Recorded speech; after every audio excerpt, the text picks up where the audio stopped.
What's up, chums? Sharky here, and welcome back to the Shark Bites podcast. We have a long and heavy podcast to get through today, and I'm by myself. I do want to give a warning before I get started that I'm going to be discussing my own personal religious trauma in this video, and if that's something that you're not, mentally prepared for, or it's triggering to you in any way, I completely understand, and it's okay if you just skip to another video. So this is gonna be part one of a two-part, I don't know what you want to call it, this is gonna be a podcast, but then I'm also doing a collab with Vesper, talking a little bit more about this in a part two, but that's gonna be an actual video and not just a podcast. I've had a lot going on in my personal life for at least the last 5 years or so. I have been unpacking a lot of mental baggage and dealing with a lot and reaching out for support from my dear friends of mine, which I greatly appreciate. Everybody has been super supportive and kind and just very understanding. And this is gonna be a long one. And I know, some people don't really like this kind of content, and that's fine. It's gonna be very personal. As you know, if you've been around on the channel for any length of time, that I like to get personal, and I like to share my experiences and my thoughts on things just because I feel people take positive things away from what I'm saying. They can relate and helps me understand myself better. But also, if anything I'm saying helps other people, I absolutely want to share. We're going to be getting into basically my deconstruction and reconstruction of my faith. For the last 4 months or so, I have been watching and researching a ton on deconstruction, a lot of different takes from different religions on modern Christianity and the state that it's in currently, especially in America, criticisms of the modern Christian church and what they're doing to people, and I have been almost obsessively deconstructing what I was raised to believe in my own church and reconstructing my newfound beliefs. I'm going to start with where my religious trauma kind of started, and then I have a couple notes here and I'm just going to talk off of that. So for those of you who don't know, some of you who personally know me might already know some of this, but my parents were both raised Christian. I'm not sure if they were from the same denomination or not. I do know that my mom was kind of on the Baptist side, and that my dad, I think, was more on the Pentecostal side. To tell you the truth, I don't really understand all the differences between different Christian denominations, so I can't really speak on that, but I do know that before I was born, they did not have a church home. They were kind of in and out of church. I'm assuming they probably went to the one that their parents did, if they went to one. But they didn't really have a church home. They moved to South Carolina, and I was born in 1994. So from the time I was about 1, they had moved back to Illinois, joined this man named Steve Morgan, which is going to come up later in my notes, in building and founding the Vineyard Church in Carbondale, Illinois. The Vineyard Church is the mother church of a network, which I will discuss later. Basically, from the time I was born, my parents were already involved in this church. It was a non-denominational church in Carbondale. It advertised itself as multicultural, which kind of was a big deal in 1994, because if you know anything about Southern Illinois and that area, it has a very racist fueled past with a lot of very horrible things that happened, especially where my parents were raised and stuff. So to found a multiracial church in a time like that, in an area like that, was kind of a huge deal. And I'm sure people had a lot to say about it back then, but it had good intentions. For the first 5 years of my life, my parents were deeply involved in the church. My dad was a part of the worship team, which basically, if you don't know what that is, he's on the band that leads worship on Sunday mornings. He's pretty much been on the worship team my whole life. Like, I remember growing up, him playing guitar and stuff. My mom used to work in the kids program a lot. She would teach kids church a lot and help with different serving teams, like the coffee team and all that. So my parents were both, like, very involved. And eventually it led to, they were part of a church planting team that planted a church from the Vineyard. The church that they planted was also called the Vineyard, which was later changed to One Way Church. And that was their first church plant ever. And it was in Decatur, Illinois in the early 2000s, I believe. I'm not sure exactly what year that was, but I want to say it was like 2001, possibly. This was like I said, the first of many church plants done through the Vineyard in Carbondale. One Way Church was shut down around 2007 for unknown reasons. So we moved to Decatur and lived there for about 7 years. This shutdown caused massive division among church members, staff, damaged relationships between my parents and Vineyard staff. Like, it was just a mess. Mind you, I was a child at the time, so, like, obviously I had no idea what was going on or had the mental capacity to be explained what was going on. But my parents were very hurt after that shutdown. For about a year or so, they kind of stopped going to the network. They stopped going to Vineyard in Carbondale because we had already moved, and they decided to stay in the network. Eventually, that led to us relocating to Bloomington, Illinois. Clearview Church, now called Foundation Church, had been another Vineyard plant. Even though it was within the network, it was very different from the Vineyard and very different from One Way Church. I just want to back up real quick and mention this as well, that when I went to One Way Church, that church was everything to me. Like, I had so many friends that I had made through that church. I really have no idea why it was shut down. So when we joined Clearview Church, I was pretty much pressured by my parents because I was about in high school at the time. I was pressured by my parents into serving the needs of the church, from the kids program to the cleaning team. I did a lot of babysitting for staff. Kind of against my will. I mean, like, I would say no, but they would kind of make me go anyway. I was forced to attend yearly conferences. We'd have these conferences that they would pay for and sign up every year. And they would make me sign up, even though I didn't want to go. I also was forced to attend youth group camps.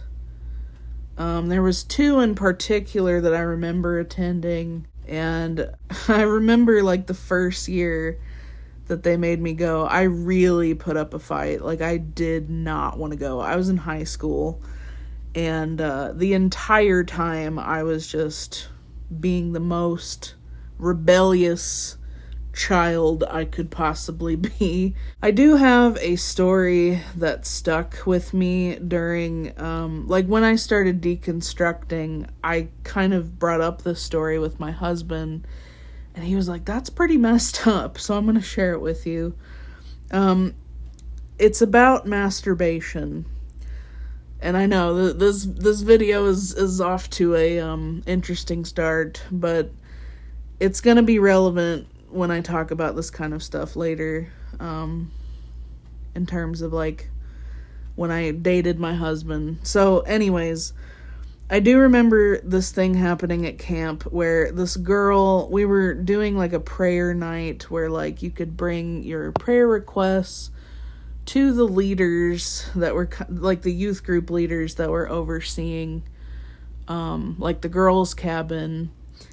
And we had just finished talking about like okay, so the Bible doesn't directly mention masturbation. Especially not in terms of women. I remember like being in high school and going to this night at camp and just being like super uncomfortable. We had talked about masturbation and this one girl just starts bursting into tears and crying.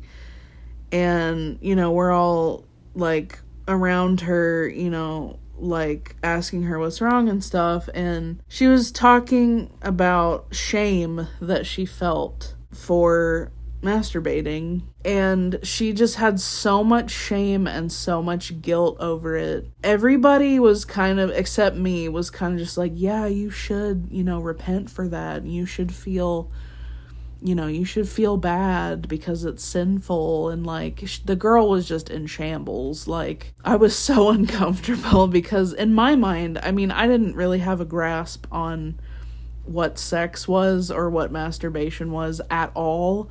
Because I was like super sheltered, so like I had really no idea what she was talking about. I had a vague idea, but I was like, why does she feel like so much shame over this? And like it really felt like everybody else was like enforcing her shame that she had for herself. So when we were going to Clearview, it was kind of just like a gradual thing, you know, like I would be forced to go to camp, I'd be forced to join, you know, teams at the church, serve the church.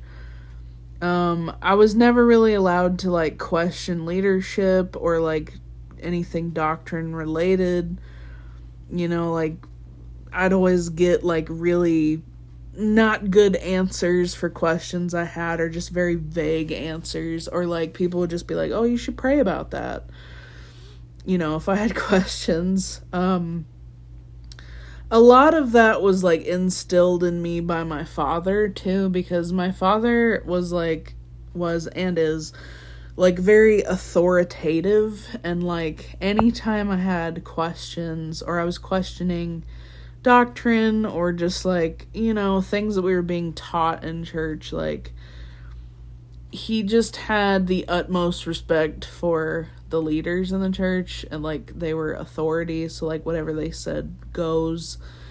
This kind of started to put a strain on my relationship with my dad. More on that later. When I was younger, I was diagnosed with ADHD. I highly suspect that I had depressive symptoms when I was a child, because childhood depression actually is a real thing, which I did not know, because, you know, this was like the early 2000s, like mental health stuff was still kind of in the dark at this time, still being studied. But I had struggled with my mental health in the past, and my dad would often like downplay, you know, depression symptoms. I used to joke about, you know, unaliving myself even as a kid, you know, and struggled with a lot of anxiety and my ADHD. And I always felt like my dad and just the church in general would downplay like mental illness, struggling with doubt, having my own opinions or like thoughts on things was like discouraged. But mostly like mental illness being downplayed, I felt was like a big role in my trauma, because I knew something was wrong with my brain, but like in the church, you know, you're kind of taught that like, oh, well, Jesus can just heal you of anxiety and depression, and you need to just, you know, read your Bible and pray and talk to leadership, who, mind you, are not equipped or licensed to help with coping skills, and they're not therapists. But, you know, That's what you were expected to do. It's hard for me to talk about sometimes, but I really feel like my father did not have, like, empathy for me. He didn't really comfort me when I was, like, being bullied and stuff. And I know I've made an entire video on the bullying alone, but he would accuse me of, like, faking it for attention or, like, acting. Or just, like, kind of in a ridiculing manner. Like, when I would be afraid to do stuff because I had anxiety, he would say stuff like, don't you believe Jesus can heal you? You just have to pray for him to take it away and read your Bible. So I used to question, like, when I was a child, I used to question, like, I'd say things like, who am I? Like, I'm figuring out who I am. That's normal. Like, I feel like everybody does that. And he would just say stuff like, what's all this who am I stuff? Like, are you acting? Are you, like, faking stuff for attention?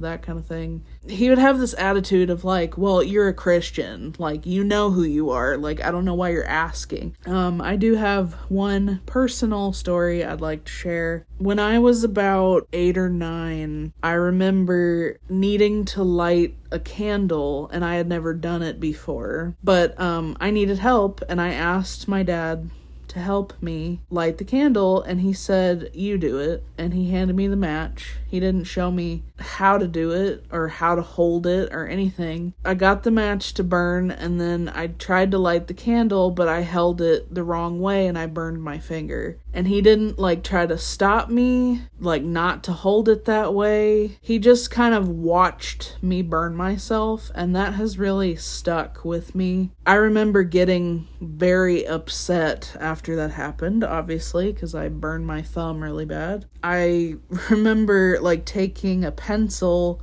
and writing "I hate Dad" on the bottom of my shelf above my bed, and he saw it, like, found it, like, later that same day.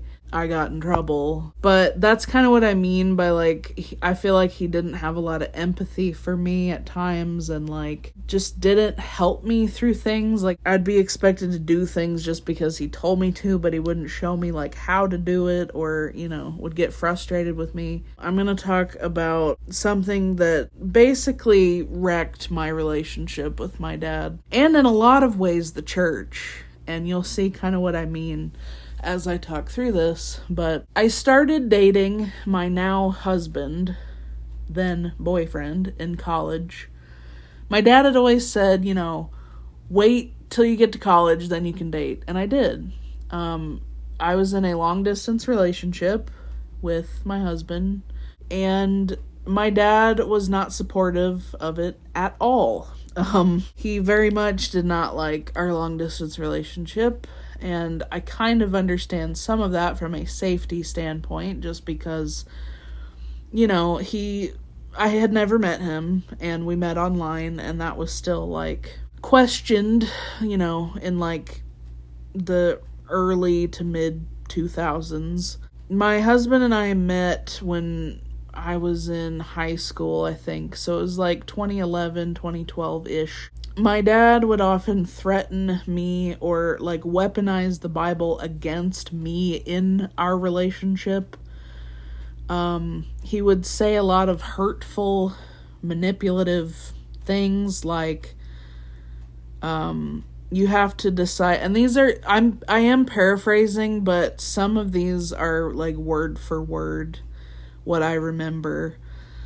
You have to decide if this is Isaac from God or Ishmael, referring to the Bible passage about Isaac and Ishmael, like the true son versus the bastard son or whatever. And I thought that was really weird because that Bible passage has nothing to do with dating. But anyways, he would say things like, don't settle for less, God might have someone else in mind for you, or I had a dream and you were dating someone else. And then my boyfriend, now husband, came to visit me in 2012 for the first time, and I had a great time. I was definitely in love with him, like, everything went well, and everybody except my dad, liked my husband, like, then boyfriend. Everybody liked him except him.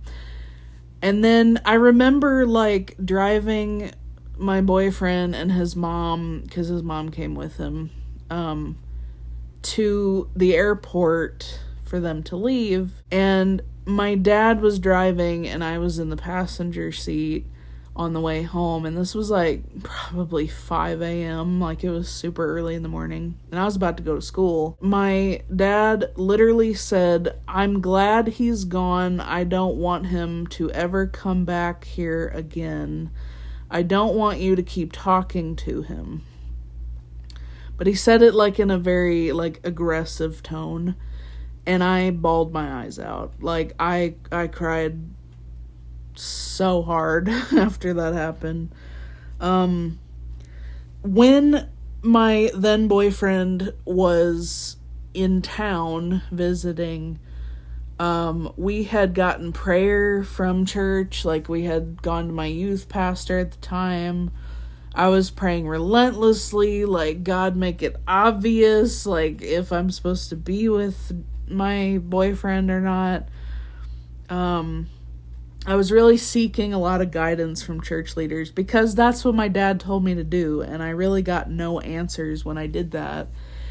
And my dad basically forced us to break up because I was still living under his roof at the time, until I went to a 4-year college shortly after. But Joemi, my husband, then boyfriend, we stayed friends during our breakup time, but we were broken up for 6 years. And it was not a fun time. It was we were both hurting. We were both miserable during that time.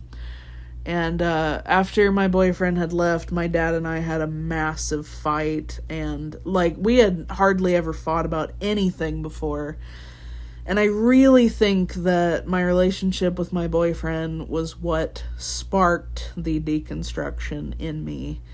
Even though it was still, like, early stages, but I really thought that my dad was being nonsensical, like, nothing. All the Bible verses he was trying to throw at me was just not helpful at all. It was stressing me out and, like, putting a lot of pressure on me. And I feel like the church already puts a lot of pressure on women, especially, or girls, you know, and with shit about their virginity and, like, you know, who they date. Like, the church cares way too much about that kind of stuff, and it's weird. But I feel like, you know, the church was not helpful, and my dad was also just being a jerk for no reason other than that he didn't like my boyfriend at the time. So after my dad and I just kind of left things where they were, Joemi and I had stayed broken up, and I went to a 4-year college. I actually went back to Carbondale, and basically had a massive mental breakdown because I had just broken up with my boyfriend. I felt like I had absolutely no friends at all in Carbondale. Like, even though I had the network there, like, the vineyard was still there, and my grandparents lived there, like, I still felt alone. I felt homesick, but, like, because I was in the unknown, like, I just felt totally lost. And around the same time that I left and had this massive fight with my dad, like, there was a lot going on with my sister. My sister was going through a really rough time in an abusive relationship with a guy that was 21 when she was a minor still. I believe she was 17 or 18 at the time. I had no idea where my sister was. I wasn't sure if she was okay. Like, you know, there was so much going on and I wasn't there. I was 4 hours away. And, you know, I could only go off what my other sister was telling me was happening. And, like, apparently, like, my parents would fight more frequently. They kind of stopped talking to each other. My dad would leave very often, like, after work and go on hunting trips and fishing to avoid my sisters and, like, talking to my mom. They wouldn't talk things out. They would kind of just have that, like, awkward silence. My dad would just, like, blow things off and, like, pretend like everything was fine, which some of that is still happening even today. I feel like that's never been fully resolved. So that was really like a breaking point for me. I had pretty much stopped going to church altogether at this point. There were, every couple of Sundays I would go, but I really started questioning things, just life, existence. What am I doing? I failed the art program that I was a part of at my college. I ended up changing my major, and it was a spiral, like, for several years. And this was around the same time that I started my YouTube channel. Although my spiraling is not as evident in those videos, but it was definitely happening behind the scenes. That was definitely, and I've talked about it in other videos, that was definitely the lowest I've ever felt in my life. And even, like, through this time, my dad was still saying things like apparently he didn't know that I had kind of stopped going to church myself, but he equated my sister moving in with her abusive boyfriend and her leaving the church as a quote-unquote death in the family. That's literally word for word quote. And that always made me feel weird. Like every time I think about him saying that, like, she's not dead, like, she was still talking to us. I mean, like, barely, but, like, she was figuring out who she was, and was in an abusive relationship, which, if you know anything about that, it's very hard to get out of those situations.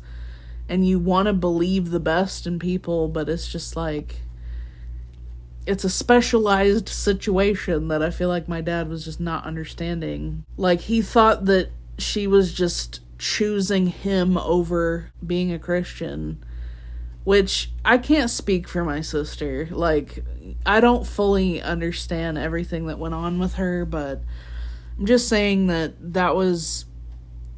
led to me also questioning things even more. So it's as you can see from what I've said so far, it was a very, like, gradual, ongoing thing.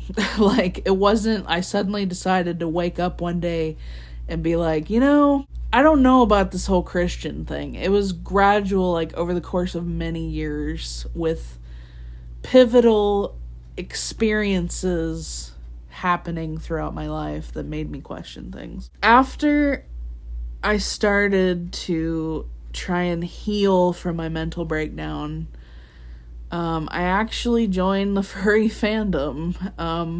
I found the furry fandom through Furry Amino, funny enough. I had made a lot of friends that lived where I was attending college at the time, and I started hanging out with them more and more, and I started to feel less alone. And it really, like, opened my eyes more to, being around people that are, like, different backgrounds, different religions, exposed to LGBTQIA people that I was friends with, and, like, it was great. Like, a whole new world to me, basically. I found comfort there. I had always had a hard time relating to and connecting with people at the church. I feel like part of that was, like, being neurospicy. Like, not that there aren't neurospicy people in the church, but, like, you're kind of expected to fit this mold, of, like, everything's perfect, and, like, I don't have mental problems, and, like, it's a whole aesthetic thing. It's hard to explain unless you've been in it, but I always felt like I couldn't connect with people, and it was always me. Like, I'm different than how these other people are different. After I graduated college, I moved back in with my parents, and I actually got back together with my boyfriend. I was very hesitant about telling my dad about it. I actually waited, like, almost a year until I told him that we were back together. He came to visit some more. just have a little note here. My my husband was raised Catholic, but like he didn't identify as a Catholic and he didn't really identify as a Christian either. He was actually agnostic when we had met, and a lot of my questioning of my belief and deconstruction started with my husband. Looking at the Bible from a contextual standpoint, and like, I was always raised as like not only a moralist, but also a literalist. So like the lens in which you read and interpret the Bible, for me growing up, it was always literal, and it was always like a moral compass, and like apocalyptic also. Like the apocalyptic lens where, if you don't repent, you're going to hell, that whole thing. So that's how I was raised. But my husband did not really have that. Like, he was more of a science-y guy, and he questioned Christianity from, I would say, a healthy standpoint. Like, he wasn't totally opposed to it.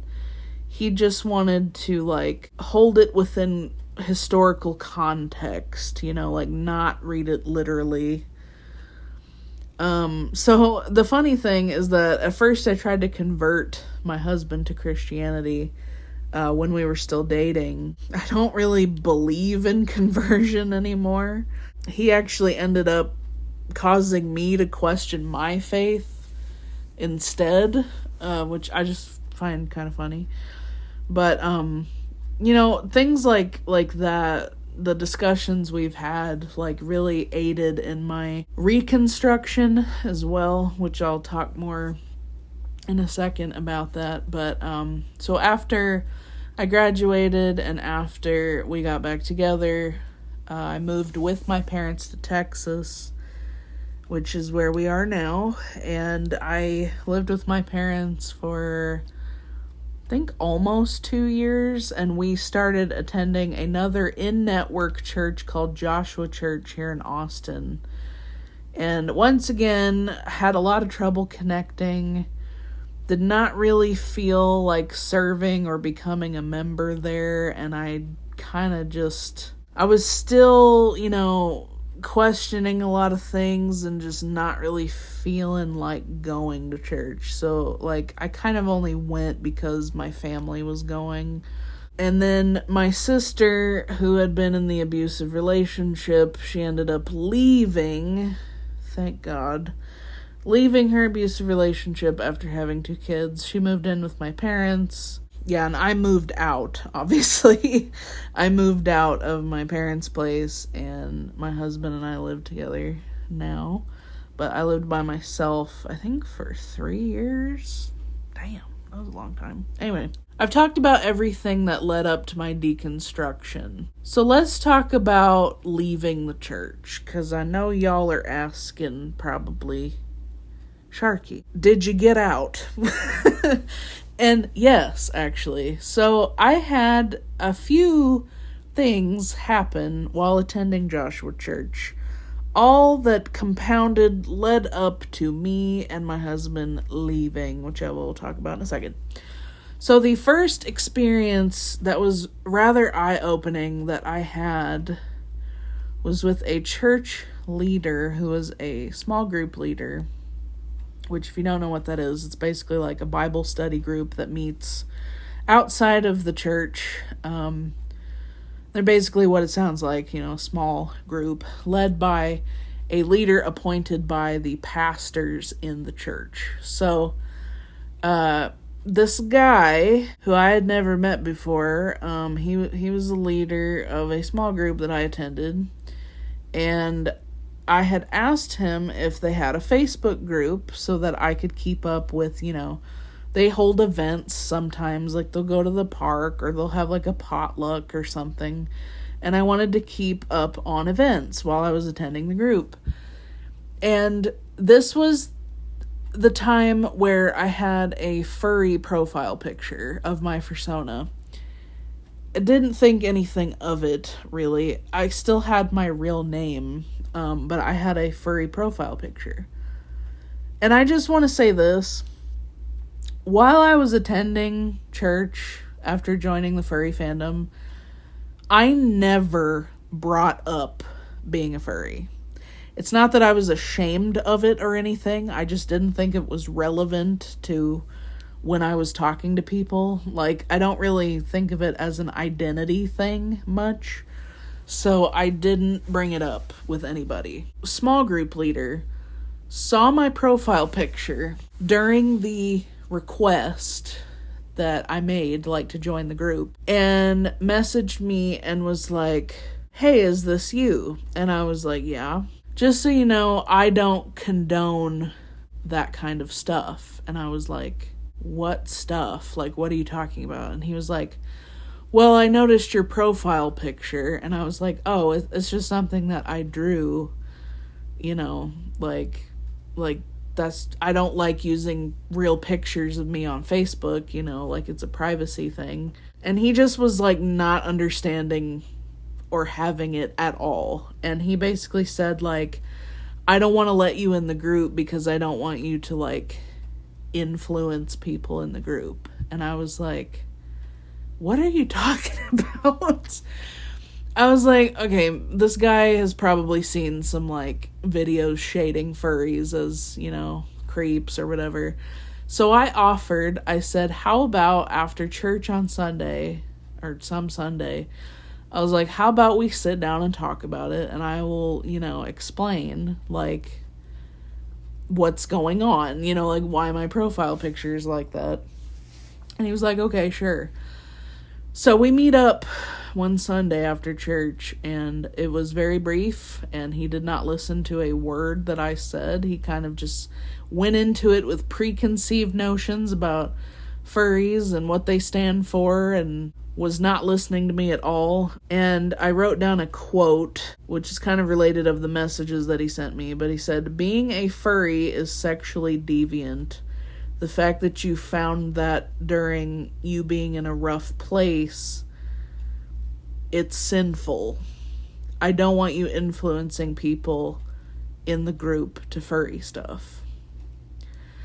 And it deeply hurt me because I'm talking to this guy in a church that I've attended my whole life, you know, network. I had never had an experience like that of, like, someone judging me that openly to my face and just, like, not listening to my explanation, because I had told him that, like, I joined the furry fandom when I was insanely depressed, you know, and, like, it helped me. Like, a lot of my friends are also in the fandom, and, like, I mean, the quote speaks for itself, but, like, I'm not even a sexual person. Like, I'm ace spectrum. I also don't believe that, you know, every person that's a furry is into, you know, sexual stuff, but it just really hurt me because, you know, so many of my friends a part of that fandom as well, and it was just unprovoked. Like, I wasn't trying to get people into the group to be furries. I never even brought it up to anybody in the group. The only reason I was talking to him about it is because he was being so hateful about it. That group leader ended up leaving, and then it just kind of all started unraveling. So, as y'all know, COVID happened in 2020. We were attending Joshua Church at that time, and I really felt like the COVID pandemic and social distancing and vaccinations and all that were handled so poorly by the church network. Like, they downplayed the severity of the disease. They did abide by social distancing, if you want to call that. I mean, we were still all in the same room with, like, evenly spaced tape for worship and things. Like, they got rid of the chairs so that people wouldn't sit next to each other. they did recommend wearing masks, but it wasn't like required, or like people would take them off once they got inside. Yeah, lot of mishandled stuff because it was made out to be like a political thing, which I'm not gonna get into that. If you know, you know. But it was just mishandled. It was not enforced. It was not taken seriously. Even the pastor, Steve Morgan, was like laughing things off like it wasn't a big deal. And it was horrible. Anyways, I wore a mask. I just want to say that. I also social distanced throughout that whole thing. Can't say the same for my parents, but we're not going to talk about them right now. So that happened, and then I want to say it was like late 2020, 2021, a huge thing happened in the network of churches. By this time, okay, there was over 15 churches, like almost 20 churches in this network. And I already gave you guys the history of how it started. So over the years, like, it just kept, multiplying. And this website called Leaving the Network was published publicly, as well as a Reddit thread, which I am part of, and I have shared my story on there as well. But it's called Leaving the Network, and I'm really hoping that a documentary gets made on this because I think people need to know about this. I will try to simplify what this meant. So, Steve Morgan, the guy that started this whole thing, he's always claimed, as long as I've been attending his churches, he's always claimed to not have a church background, okay?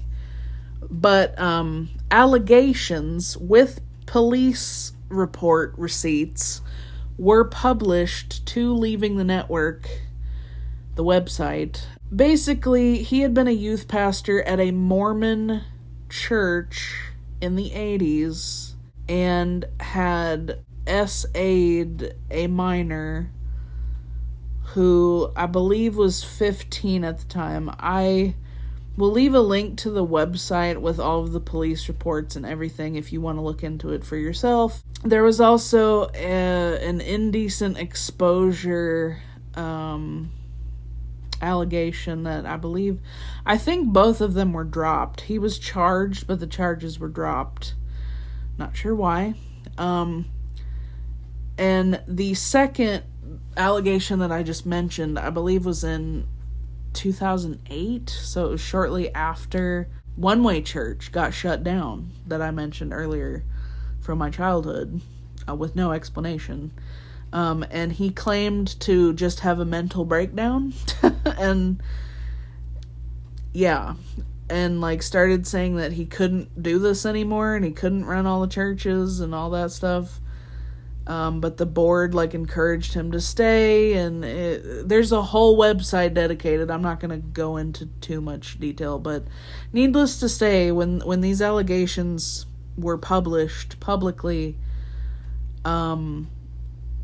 it definitely divided people, and it definitely shook up the entire network. People had no idea. I've done so much digging. I've read so many posts on that website and the Reddit thread of people sharing their abuse stories, their religious abuse, leadership abuse stories from all of the network churches, not just Joshua Church, but many others. It's a mess. It is horrible, and I don't want to downplay any abuse that these people experienced in the network churches. I think it's true. I think it's terrible.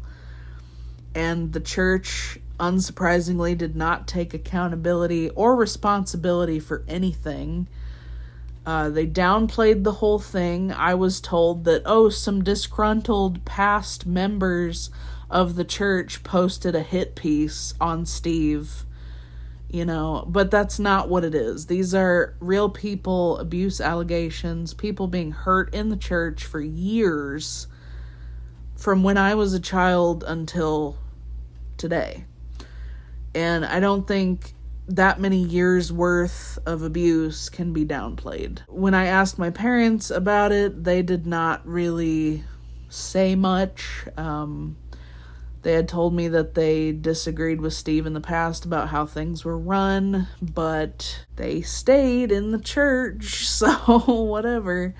As of now, the network claims to no longer be a network. Some of the churches have changed their name, like Clearview is now Foundation Church, to distance themselves from Jeff Miller. At one point, he was the pastor of Clearview Church. Might have even been the founding pastor, actually, but he left the network and basically was demonized by people that I knew talking about him, saying like, oh, he's crazy, he's lost, he's left the church, like, what's going on, I watched an interview video with Jeff Miller about why he left, and it's not at all what people told me about what happened. Steve was trying to tell him how to raise his children, and they disagreed. Rightfully so. Steve was telling him not to homeschool his children. And the fact that so many people defended Steve and demonized Jeff Miller over this simple thing, and like, it speaks volumes. Like, I don't even need to get into it. Like, your boss should never be able to tell you how to raise your children. But it's not, the point that I'm trying to make is that it's not at all what people were saying, and neither was the allegation story either. It's not a story. It like actually happened. There's police reports and everything. And the fact that he claims to not have a church background when he was literally a youth pastor of a Mormon church. Like, what do you mean you don't have a church background? Really shook up something in me. I was like, this is not right. Like, I can't just, at first I dismissed it, based on what my parents said. And then the more I read into it, I was like, this is not okay. That deconstruction, it's just chipping away at everything came crumbling down. This past summer, my husband and I completely left the network, and we left Joshua Church, and we are never going back. I don't care how much my dad begs me to go. I am not going back to that church, and I never want to see Steve Morgan ever again. And that's the thing is, like, people have been leaving the church since 2020 in droves. Like, after the COVID mishandlings happened, a lot of people left them. Then, like, a big chunk of people left, and they've just been trickling out ever since. And I think people are waking up to what is going on, except my parents. But honestly, I can't even say that, because I feel like my mom might be deconstructing. I can't confirm or deny either way. I am now, like, within the last couple months, I've been reconstructing my faith. I know when a lot of Christians hear deconstruction, they think of people who turn atheist, or they completely leave, Christianity altogether. And let me say this, I don't blame you for wanting to do that. I know that, when you're a victim of, like, that much abuse and that much pain and hurt, I understand wanting to leave. I do. But I'm now on a mission to show people what Christianity is supposed to be.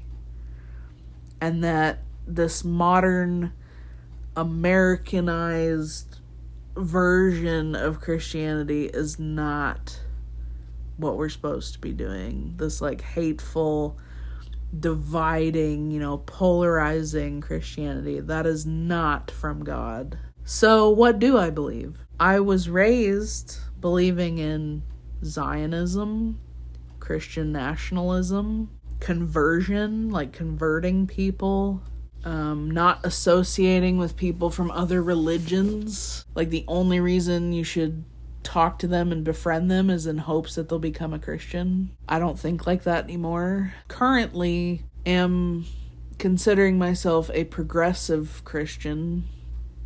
I am a supporter of LGBTQIA rights and like uplifting marginalized groups. Showing genuine love and kindness towards people is so important, especially in this polarizing climate in America and just across the world too. Division is not solving any problems, let me just put it that way. And just like the way that the Bible is being weaponized against people that we're called to love is sickening. I think I have a better understanding of what it feels like now, because that's literally what people have done to me in the church, and I get it now. The church has damaged relationships with my family.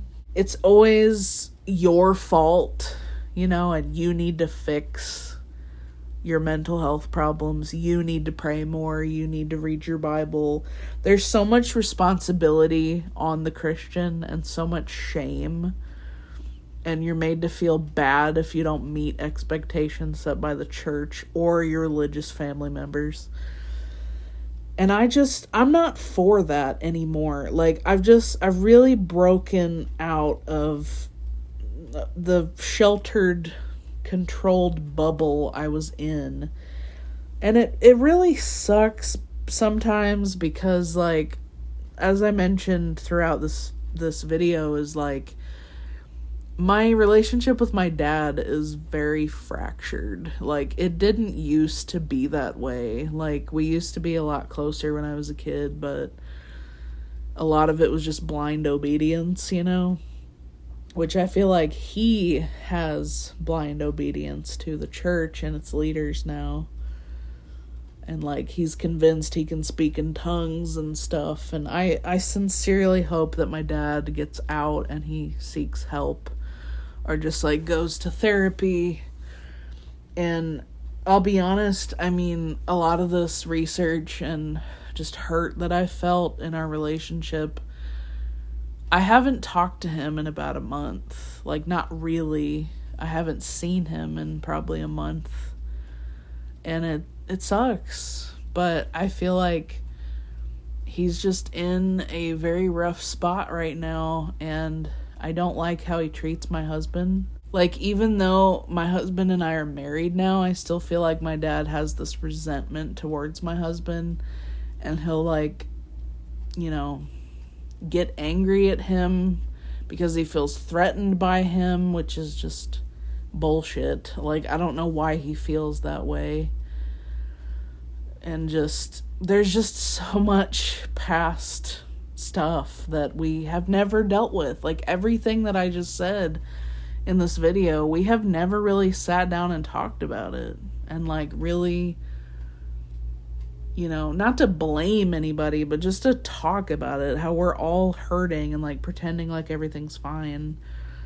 But I feel peace in my newfound faith. I still believe in Jesus. I believe in the love of Jesus and what we are called to do as Christians, truly, without conditions, without, I don't think Christianity should be this, like, rule book. I think it should be about, being a good person and standing up for people who can't stand up for themselves or that are being marginalized. I'm proud to say that my husband and I now attend a new church led by Zach Lambert in Austin. He's a great guy. He just released a new book called Better Ways to Read the Bible. Highly recommend it. Even if you aren't a Christian, I still think anybody could read this or should read this, just because it talks about how Christianity has become weaponized and how it shouldn't be. Like, it, and beyond, like, just being a good person. Like, I feel like it's just a really good book that explains a lot of problems with Christianity and how we can fix them as Christians. But like I said, I also recommend it if you're not a Christian. It just gives you more of a perspective on what a, like, actually loving, kind Christianity can be. Because I think it can. I think people just have such a negative perception of Christianity, which makes sense. I mean, look at what's going on right now. But I do believe that it is possible to have a truly loving, kind, justice, based, standing up for people, uplifting marginalized people. It can be positive. It's just in a rough place right now. But it's called Restore Austin. They do online sermons. It's great. We love it so far. They've been so kind, so supportive. They do a lot of community-based charity work and outreach stuff, a lot of kids stuff, and community beautification projects, and giving back. So many good people there, and they actually live it. Like, they really do it. And we're happy to be a part of that church family now.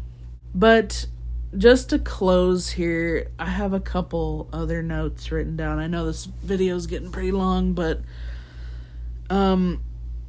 going off of that, I feel very strongly that what I went through is a great example of how the church weaponizes the Bible through families. Like, if you don't obey the leaders, that you're disappointing God. If you don't, if children don't obey their parents, they're letting God down. Like, that's so manipulative, and I think it facilitates an environment for cults and abuse and just, abuse of power. There's a lot of fear. Like, my dad has used fear against me. A lot of, like, end times, Revelation stuff and hell and all this. Americans love that stuff, I guess.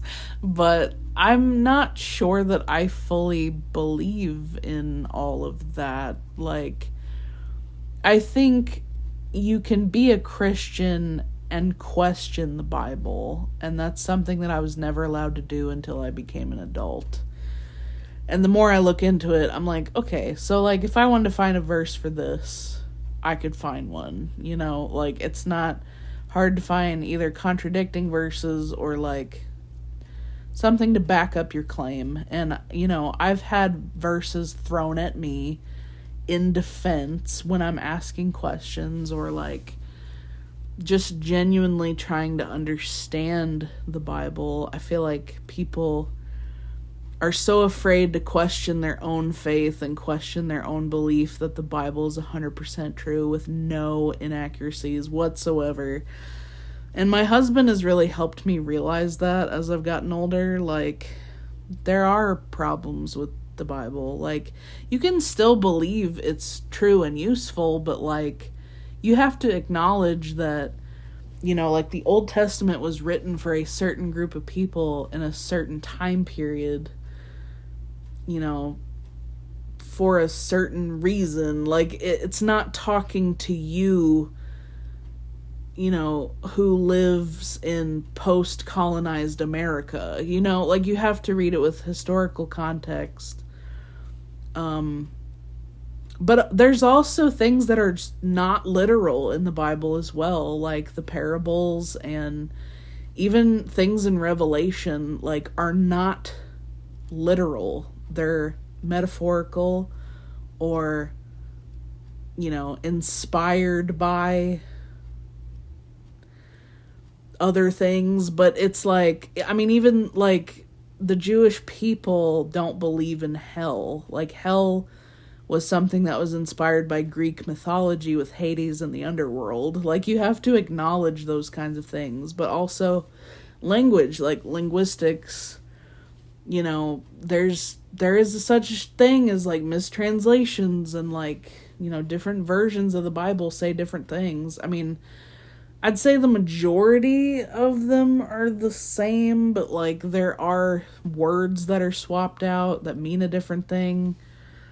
So it's just something to think about. I'm not a big fan of like how churches abuse hierarchy of power, like pastors or like men leading the church. I will say that is something that I experienced a lot when I was growing up in the church, is like, it's a man's world. Like, if you're a woman, you're supposed to, aid the man. Like, that's your job. You're just supposed to be a helper. And people use that terminology. What is like the phrase equal in value, different in role, or something like that. Like, men and women have different roles, blah, blah, blah. I think that's also been something in my own experience, because my husband and I don't have a typical relationship. Like, we're very equal. Other people in the church, like the wife is like, takes care of the kids and, like the traditional stereotypical Christian family. That's not us, really. I mean, and it never has been. I mean, we don't plan on having kids, but other than that, like, I'm not a typical trad wife, or like, I'm not submissive at all. Like, I'm very stubborn and I'm very like opinionated, and I will tell you how I feel about something. And if I don't want to do something, I ain't doing it. Like, I don't care. But I can see how, some people aren't able to, stand up for themselves, or like, they're threatened, they're harmed in some way. Even my own dad has thrown verses at me, like the one about a woman should be quiet and listen. But without acknowledging the context of that verse, where the person who wrote this letter is addressing a specific person during a specific time in a specific church. It's not saying all women. It's talking about, if you read the rest of the passage, it's talking about a specific woman that was causing disruption during sermons in the church. Needs to stop. Like, it's not saying women and like all women should shut up and let the men lead. That's not what it's necessarily saying. So just things like that, how it's, misinterpreted or misconstrued to have this hierarchy of power, have, control over people. As I mentioned before a little bit, and I'm not going to delve into this too much because this video is long enough already, but politics, I do not support Christian nationalism. I never understood what that was until I watched a bunch of videos on it and did a lot of research on it. I think, everybody should have the option to do things. I don't think any religion should have control over everyone. Christian nationalism is not constitutional. It's also against what Jesus stood for and is kind of against the Bible as well. So, yeah, I don't buy into all that stuff. I also believe in leaders taking accountability, whether it be in the church or otherwise, like, taking accountability. I thought it was odd that, like, the network, they'd have these, like, conferences or, like, these, they'd have sermons, but, like, they'd never post them online, or you had to, like, have a password to get in, or be a member to access them. And, like, they emphasize, like, membership to the church, where you'd, like, I don't know, like, I'm exaggerating, but, like, swear your allegiance to the church and stuff. It was weird. I'm like, why are we doing this? Like, this is odd. But, to me, like, now it seems like lack of accountability, because it's like, why can't you post this on YouTube? You know, for people to see. And I think it's because probably they were preaching stuff that you can't post on the internet publicly. For example, like when the network thing, leaving the network, came out, it was not announced or talked about on Sunday morning. They discussed it in a team meeting, which is a members only meeting. It's not even like the whole church. And whenever people would question things publicly, they would just say like, oh, we don't have record of this person being at our church, blah, blah, blah. I'm like, okay, that is such a shitty way to handle this, but whatever. My pastor, Zach Lambert, at our new church, I feel like he said it best, just to sum up this whole thing. He said that, and I'm paraphrasing again, my personal experiences in life contradicted what I was being told in the church. Whether it be people that I was associating with, because as I told you before, my dad especially would use fear of things that either he didn't understand or the church forbade to control me and prevent me from exploring. For example, I was always told that, like, you know, crystals are demonic and like they're gonna open a portal to Satan's butthole if you if you have them in your house or whatever. And guess what? I have crystals in my house now, and I don't see a portal to hell anywhere. And if my family would have known about all that stuff, they would have flipped the fuck out, okay? And that's why I was in therapy. Critical thinking is something that is taught, people. I just want everyone to know that. It's impossible to interpret the Bible without filtering it through your own experiences and your own thoughts. There are many different lenses through which the Bible can be interpreted, and harmful things should not be the outcome of that. I do not believe we should be hurting people in any way, shape, or form. You know, how we read the Bible, how we apply it. Thank you guys so much for listening to all of this. And if you did stick around till the end, thank you very much. This was very hard for me to all type up. I've been making notes for months and trying to organize it in a way that's not a book. So if you guys have any questions for me or you want to talk about this further, leave me a comment down below and I'll try to connect with you and we can talk more about it. But highly recommend Zach Lambert's book, Better Ways to Read the Bible. It just came out about a month ago and it's fantastic. I love it. Thank you guys so much for listening, and I'll see you next time.